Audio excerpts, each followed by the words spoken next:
Victor Wembanyama easy na pinosterize ang 7-footer ng Boston Celtics. Jason Tatum naman na bad trip, papatulan pa ang babaeng official. Parang papel na binangga si Wemby sa paint mga idol. Na-postponed mga idol ang laban ng Warriors at Utah Jazz. Isang masamang balita ang gumising sa Dub Nation dahil sa biglaang pagkamatay ng isa sa coaching staff ng Golden State.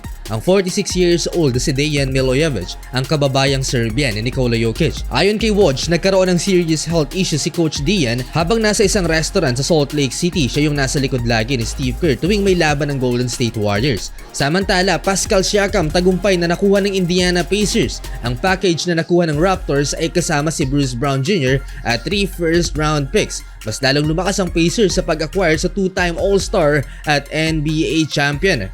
So Celtics versus San Antonio Spurs. Boston ang may best record sa NBA with 31 wins and only 9 losses. Natalo sa jump ball sa Wemby. Well, solid first quarter for Wembanyama, 10 points in 4 of 6 shooting. Nagsimula sa alley-oop dunk mula sa assist ni Jeremy Sohan. Mismatch si 6'9" Al Horford sa laki ni Wembanyama. 2 3-pointers ng rookie sa pangalawang attempt ni Wemby, hindi na nag-contest pa si Horford. Umabot ng 8 points ang biggest lead ng Celtics. Tatum tough shot baseline. 15 points combined si JT at Jaylen Brown sa opening frame, 30-25.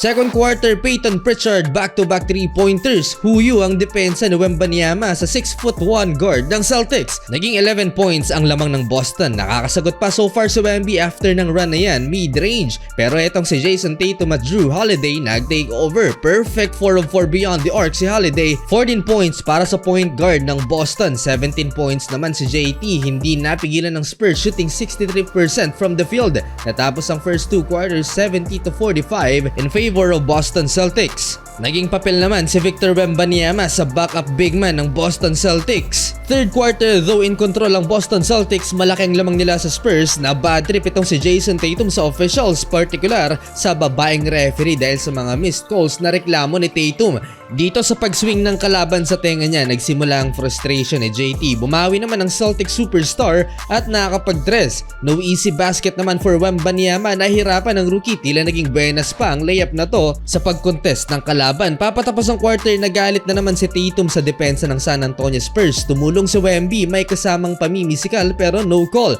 No chill sa babaeng official si Tatum, talagang papatulan. Ayaw pang ibigay ang bola, 94-78. Malaki ang lamang ng Boston, 23 points sa Wemby, 24 kay JT. 30 points ang biggest lead ng Boston Celtics sa San Antonio Spurs. Pinasok pa sa fourth quarter si Jaylen Brown at Jason Tatum para ma-secure ang panalo, pero down the stretch mga idol, inupo na rin si Victor Wembanyama at starting 5 ng Boston Celtics dahil masyadong malaki na ang lamang ng home team. Kaya soli mga idol, panalo ang Boston Celtics. 24 points si Tatum habang si Wembanyama mga idol na pinosterize ang 7-footer na si Luke Cornett. Nagtala ng 27 points mga idol ang alien.